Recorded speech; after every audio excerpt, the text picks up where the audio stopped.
చదువుల తల్లి ఆవిడ. అందుకని ఆవిడికి మనం నమస్కారం చేసి గణపతికి నమస్కారం చేస్తే విఘ్నాలు రావు. ఇప్పుడు మనం చదివేటప్పుడు కొంత ఏదేదో యోచనలు వస్తాయి, అదే విఘ్నాలు. ఏదో మాట వినపడుతుంది, అదే విఘ్నం. ఏదో ఎవరితో పోట్లాడుతున్నారు, అదే విఘ్నం. మన ఇంట్లో నాన్న అమ్మ ఏదో ఆర్గ్యుమెంట్ చేసుకుంటున్నారు, అదే విఘ్నం మనకు.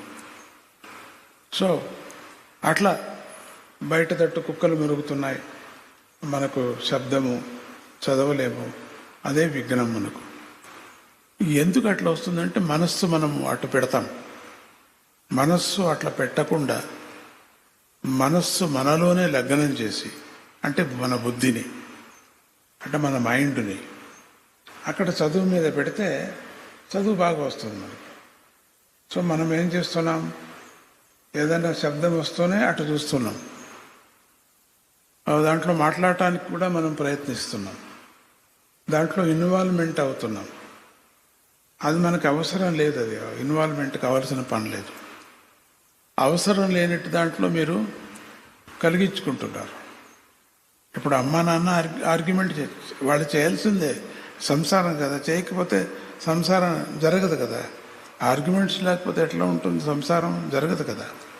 సో దాంట్లో మనం తలదూర్చకూడదు. నీ చదువు నువ్వు చదువుకోలేదు. వాళ్ళు కూడా చాలా అవాయిడ్ చేస్తారు. వాళ్ళ ఆర్గ్యుమెంట్లో కానీ లేక వాళ్ళు తగాదా పడేటప్పుడు మిమ్మల్ని దూరం పోమంటారు. చదువుకోపో అంటారు, లేక ఆడుకోపో అంటారు. అంటారా? లేక చెప్పండి, అనరా? ఆడుకోపో అంటారు కదా, లేకపోతే చదువుకోపో అంటారు. నీకు సంబంధం లేదంటారు.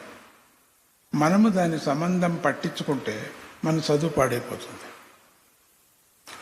వాళ్ళు సరిపోతారు, ఒక గంట సేపుకి పళ్ళి రాజీ అయిపోతారు, కానీ మన మైండ్ చెడిపోతుంది. మనం రాజీ కాలేము, మనసులో నిలిచిపోతుంది మనకు. అందుకని పెద్దలు కూడా పిల్లల దగ్గర పోట్లాడటం కానీ ఆర్గ్యుమెంట్ చేయటం కానీ వాళ్ళు చేయకూడదు. ఎందుకంటే వాళ్ళు ఎట్లా నాశనం అయిపోతున్నారు, పిల్లల్ని కూడా నాశనం చేస్తున్నారు. అది వాళ్ళకి అధికారం లేదు. వాళ్ళు పోట్లాడుకొని మళ్ళీ సరిపోకపోని వాళ్ళ కర్మ. కానీ పిల్లల మీద ఎందుకు అంతగా వాళ్ళు అరుచుకొని వాళ్ళు అట్లా చేయాలి, తప్పు కదా.